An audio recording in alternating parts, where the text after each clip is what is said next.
কি আশ্চর্য, আমি তো সত্যিটা জানাতে চাইছি। এমন একটা সত্যি যার মধ্যে আমরা সবাই ইনভলভ, ভাইয়া ইনভলভ, এমনকি বিক্রমও ইনভলভ। এটার মধ্যে কি অন্যায় আছে আমি তো বুঝতে পারছি না।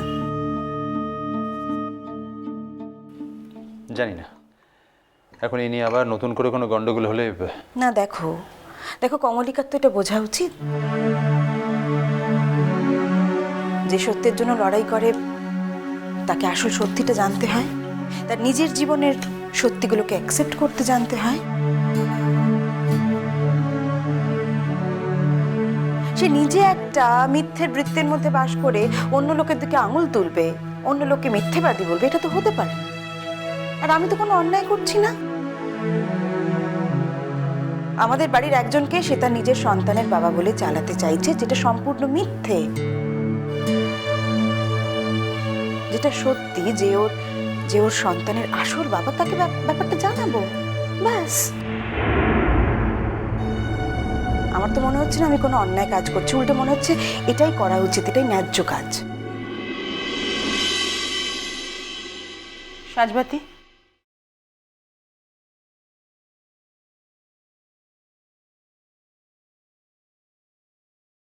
তুমি ওই ভদ্রলোককে ফোন করো। আমি বলছি তোমায় করো। হ্যাঁ, ওর নাম্বারটা আছে আমার কাছে, আমি ভাইয়ার কাছ থেকে নিয়েছিলাম অনেক দিন আগে। করব? হ্যাঁ হ্যাঁ সাজবাতি, তুমি করো তো। হ্যাঁ করো তুমি।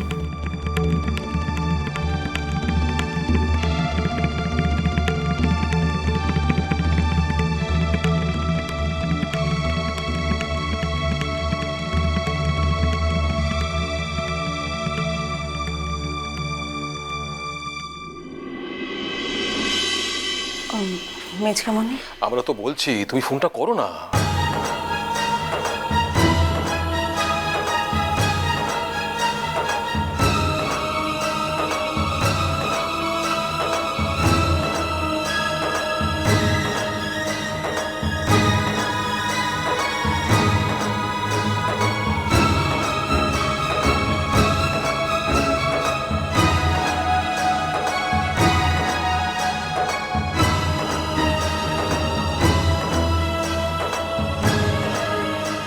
হ্যালো। প্রত্যেক ঘন্টায় ঘন্টায় ওষুধ খেতে আমার আর ভালো লাগছে না।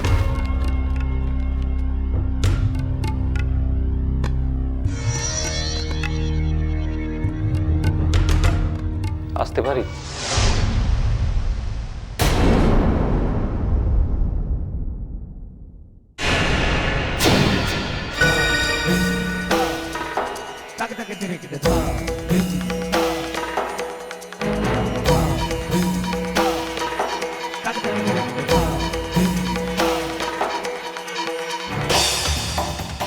তুমি আবার? না মানে একদিন আগেই তো এলে বাবার যাওয়া নিয়ে কথা বলতে। কথা তো হয়ে গেল যে আমার কিছু করার নেই ধ্রুব। এই ব্যাপারে বাবা যা সিদ্ধান্ত নেবে সেটাই ফাইনাল। বাই দ্য ওয়ে, ও বিক্রম, তুমি ওকে চেনো নিশ্চয়ই, কিন্তু ফর্মালি আলাপটা হয়নি। ও ও আমার would be husband.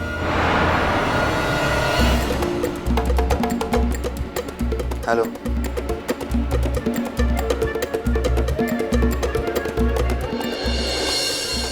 Nice meeting you, sir.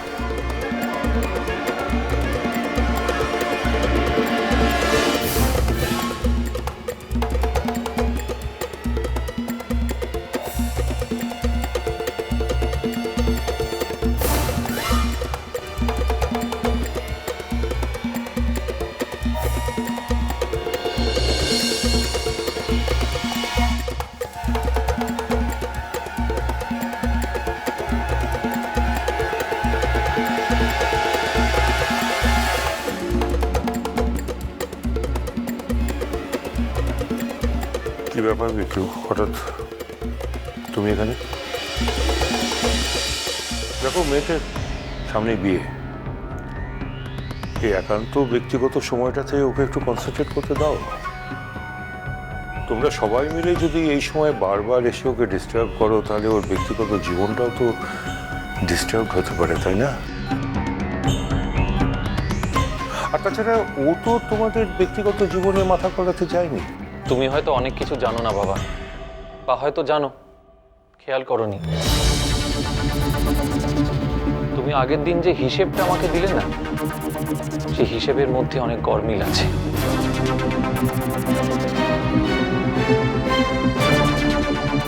আমি জানতে পেরেছি যে কমলিকার গর্ভে যে সন্তান আছে, সেই সন্তান আমার, সেই সন্তান আমার সন্তান, আমার সন্তান, আমার সন্তান।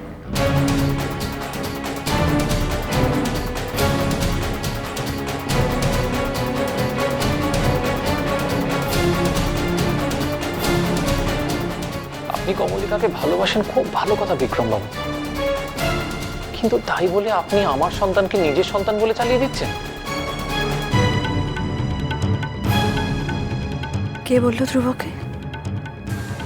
নিশ্চিত সূত্রে জানতে পেরেছে মানে? তাহলে কি অর্চি ধ্রুবকে কথাটা জানিয়েছে?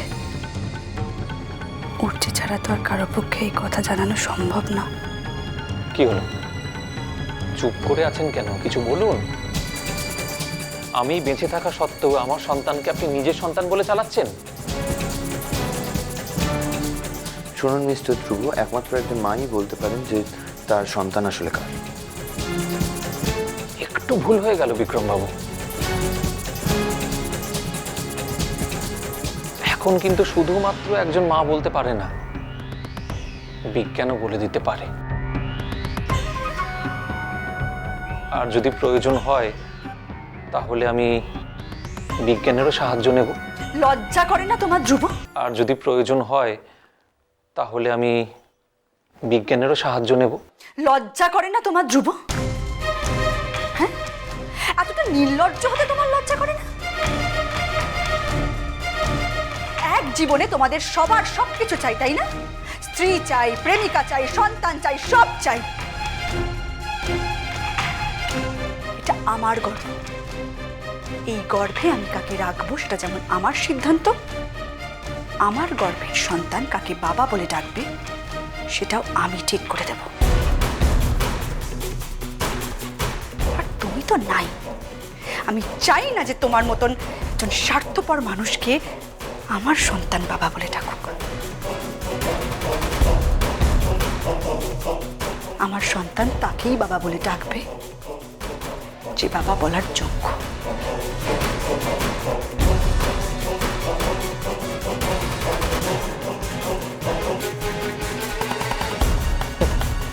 এর মধ্যে বুঝি যোগ্যতা প্রমাণ পেয়ে গেছো তুমি অফিসিয়ালি বাবা হওয়ার আগেই? উল্টোটাও তো হয়নি ধ্রুব। অফিসিয়ালি বাবা হওয়ার আগে তুমি যে বাবা হওয়ার যোগ্য সেটার প্রমাণও তো আমি পাইনি। বাবা, এত কথা শোনার পর, এত কিছু বলার পর তুমি ওর বাড়িতে ওর উডবি হাজবেন্ডের সঙ্গে তুমি তুমি থাকছো কি করে? কি করে থাকবে তুমি? তোমার কি বিবেক বলে কিচ্ছু নেই? বাবা, তোমার বংশধর একজন অন্যের বাড়িতে মানুষ হবে? একজন অজানা অচেনা মানুষকে সে বাবা বলে ডাকবে, যার কোনো রুট নেই? তুমি সেটা অ্যাকসেপ্ট করছো? কি করে করছো? হ্যাঁ, ঠিকই বলেছেন আপনি। ঠিক, আমি রুটলেস একটা ছেলে। আমার কোথাও কোনো শিকড় নেই। সোজা বাংলায় বলতে গেলে আমার বাবার কোনো ঠিক নেই।